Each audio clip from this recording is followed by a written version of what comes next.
Nakon 8 dana aktivnog korišćenja reći će vam da li je ovo najpametnije potrošenih 13.000 evra ili igračka koja će vas izludeti. Ovo je YMF EV3, mali gradski automobil koji posle državne subvencije košta manje od mnogih polovnjaka. Testirao sam ga onako kako ga vi vozite, ne u laboratoriji, već na našim ulicama, rupama i autoputevima. Danas ćete saznati koliko zaista troši pri različitim brzinama i da li može zaista da pređe 330 km koliko proizvođač tvrdi. Koliko ovaj auto može da pređe sa jednim punjenjem je možda bilo najveće iznenađenje tokom ovog testa. Zatim ćemo vidjeti koliko mu treba od 0 do 100. I na kraju 5 negativnih stvari koje mi se ne sviđaju kod ovog auta i 5 pozitivnih koje mi se baš i sviđaju. Dobrodošli u još jedan autotest. Cena ovog automobila je 12.990 evra, što ga čini najpristupačnijim električnim automobilom u Srbiji. I ne računam one najmanje igračke, jer ovo već ulazi u B segment vozila. Dimenzije su 3720 puta 1640 puta 1535 mm, uz međuosovinsko rastojanje od 2390 mm. Automobil ima aluminijumske felne od 15 inča kao i disk kočnice i napred i nazad, dok je clearance 110 mm. Težina vozila iznosi 1020 kg, kapacitet baterije je 30,24 kWh, što prema proizvođaču odgovara autonomiji od 330 km. Zapremina gepeka iznosi 177 litara, a sa obranim sedištima raste na 1000 litara. Prednji pretljažnik ne postoji, ali je tu elektromotor snage 50 kW, odnosno 68 konjskih snaga. Ako do sada niste vozili električne automobile, ova snaga vam možda i ne zvuči toliko impresivno, ali mogu da vam garantujem da ovaj auto vuče bolje nego benzinci od 100 pa do 120 konjskih snaga. Jer elektromotor daje pun obrtni moment odmah, pa je reakcija na gas trenutna.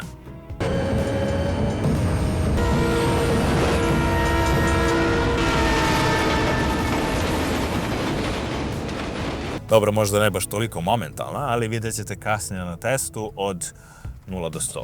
Direktni konkurenti koji su sličnih dimenzija su Dacia Spring, Avantier Commuter i Daiun DY3. Možda ste primetili da Avantier Commuter izgleda praktično identično kao YMF EV3, to je zato što su oni licencirali po suštini isti dizajn, ali YMF je originalni proizvođač.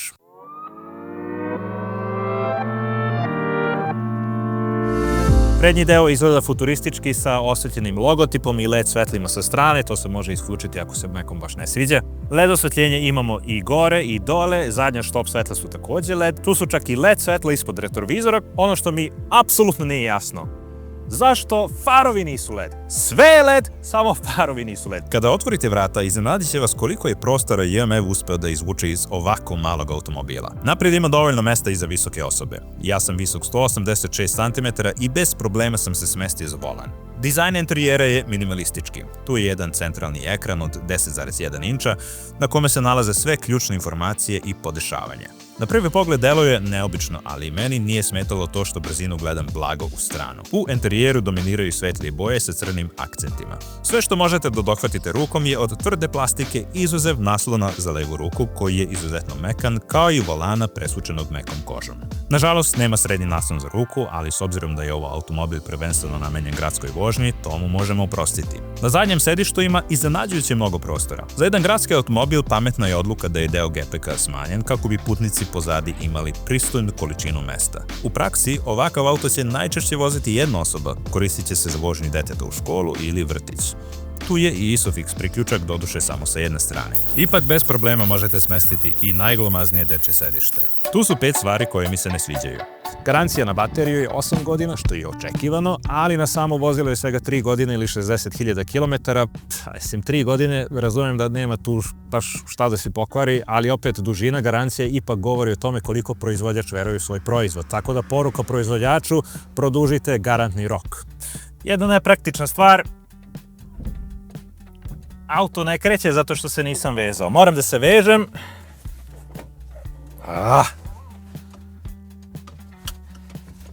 i tek onda mogu u suštini da krenem. I sad ja razumem kompaniju, znači ovo je bezbednost na prvom mestu, ali u praksi je ovo vrlo nepraktično, zato što hoću da isteram auto iz dvorišta, moram da se vežem, samo da bih isterao auto. Misliš, šta može da mi se desi realno? Mislim, jeste dobra ideja koja je tu zbog sigurnosti, ali u svakodnevnoj praksi mi se ne sviđa.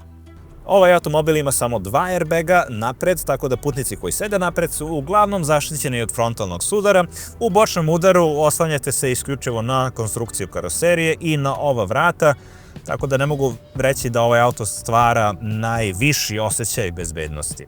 Auto nema brisače nazad, tako da ako pada kiša ili sneg, ništa ne vidite. Ovaj auto ima verovatno najiritantniji zvuk na svetu koji se aktivira čim otvorite vrata. I ne prestaje dok ih ne zatvorite. Razumeo bih da ova opcija postoji ukoliko krenete sa autom i vrata su otvorena, ali dok stojim, ne vidim uopšte svrhu. Pogotovo ako mi dete spava na zadnjem sedištu, odmah će se probuditi. Nadam se da će ovo rešiti sa nekim budućim softverskim updateom. Ali nije sve negativno, ima 5 pozitivnih stvari koje mi se mnogo sviđaju. Prva stvar, osnovna bezbednost i stabilnost. YMF EV3 ima standardne bezbednostne sisteme koji mu daju dobru stabilnost i sigurnost u zahtevnim uslovima, uključujući vožnje po nečišćenim putevima prekrivenim snegom. To me je iskreno iznenadila. Auto ima 4 kamere koje omogućavaju pregled od 360 stepeni. Ovo je nešto što retko viđemo u ovoj cenovnoj kategoriji i u gradskoj vožnji pravi ogromnu razliku. Auto je izuzetno startan i udoban za vožnju, možete da ga vozite u eko modu, lagano, a možete i da pretičete autobuse, kamione ili da ostavite sve druge automobile iza sebe na semaforu, elektromotor reaguje odmah. Ovaj auto je izuzetno ekonomičan. 100 km će vas koštati 30 do 40 dinara, što je makar 30 puta manje nego da kupujete benzin ili dizel. Praktično jednom kupite auto i vozite se besplatno. Sljedeći put kada kupite kafu, setite se za ovaj isti novac bih mogao da se vozim mjesec dana u gradu. Cena od 12.990 € nakon državne subvencije je ogroman plus i da, subvencije važe i u 2026. godini. Zbog male potrošnje i jeftinog održavanja, realno nema tu šta da se kvari i olakšice pri registraciji, ovaj auto može da otplati sebe već nakon oko 100.000 pređenih kilometara. Čak i da nakon toga završi na otpadu, što iskreno ne verujem da će biti slučaj, YMF EV3 ostaje jedna pametna i pristupačna investicija u električnu mobilnost.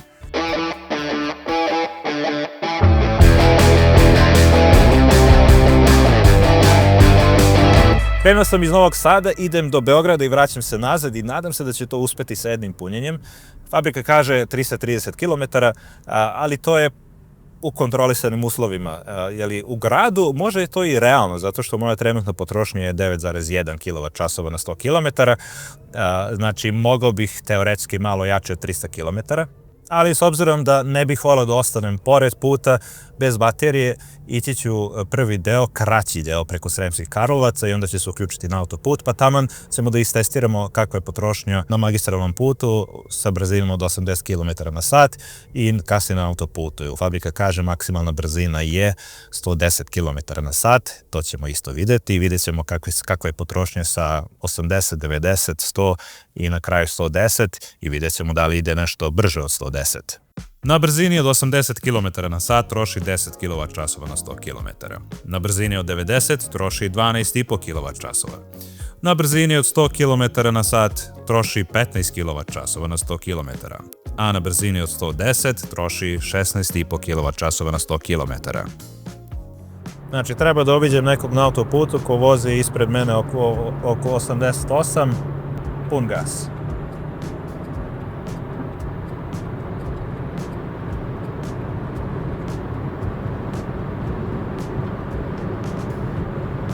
Sto 125 moj je limit. Treba uzeti u obzir da je temperatura tokom testa bila između 8 i 10 stepeni. Već na temperaturama iznad 15 stepeni potrošnja bi trebalo da bude 5 do 10% bolja. Također, važno je da napomenem da nisam koristio grejanje. Jednostavno nisam imao potrebu. Auto sam zagrejao na početku vožnje i do kraja testa temperatura u kabini je bila sasvim prijatna, dovoljno da se vozim u dukserici. Jako mi fali s ovog auta tempomat. Ja razumem, zato što je predviđen kao gradski, pa šta će ti tempomat u gradu. Ali čim izađeš na otvoreni put, stalno moraš gledati, da li održavaš konstantnu brzinu ili ne. Ono što je posebno važno, ovi podaci su vrlo precizni. Na putu ka Beogradu vozio sam različitim brzinama, dok sam se u povratku ka Novom Sadu kretao konstantno između 110 i 120 km na sat. Na kraju testa prosječna potrošnja iznosila je 13,7 kWh na 100 km. Kada sam uporedio kapacitet baterije, pređenu kilometražu i potrošenih 80% baterije, došao sam tačno do iste brojke, 13,7 kWh na 100 km. S obzirom da ovaj auto nema toplotnu pumpu, već klasične grejače, ako vozite u hladnim uslovima, kao što ja to radim danas, i upalite grejanje, treba računati na dodatni gubitak energije od nekoliko kilovata po satu. I kada već pričam o potrošnji, hajde da pogledamo konkretne primere kako ovaj auto troši u normalnim uslovima i u hladnim uslovima.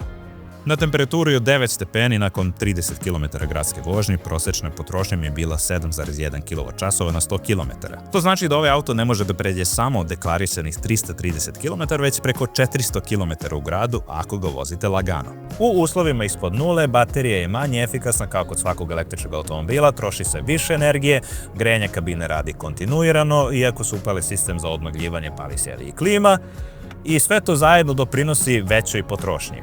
U takvim uslovima gradska potrošnja iznosi u proseku 17 kWh na 100 km. Radio sam više testova od 20-30 km i rezultati su vrlo konzistentni. Ako često vozite kraće relacije, na primjer kilometar do radnje i nazad, onda prosječna potrošnja lako prelazi i 20 kWh na 100 km. U najnepovoljnijim uslovima ovaj auto će da pređe 140 do 200 km sa jednim punjenjem. U 99% slučajeva punit ćete na AC punjaču kod kuće od 3 kW, što znači da od 0 do 100 možete napuniti za 8 do 10 sati, a na DC brzom punjaču od 30 do 80% možete napuniti za oko 30 minuta, što je sasvim korektno za ovu cenovnu kategoriju.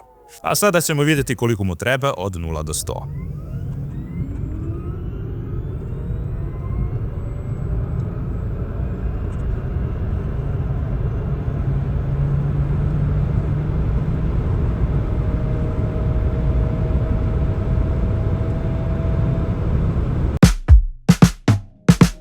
Ovaj auto je idealan za osobu koja vozi uglavnom po gradu i ponekad mora da ode na destinaciju u radijusu od 100 km. Također savršen je kao i sekundarni porodični auto zbog lake vožnje, lakog parkiranja i zato što je vožnja maltene besplatna. Napišite mi u komentaru da li biste vi kupili ovaj auto, također napišite koji auto biste voljeli da testiram sljedeći put na isti ovakav način i udarite taj like i subscribe zato što zaista znači ako želimo da ovaj kanal raste. Hvala i vidimo se.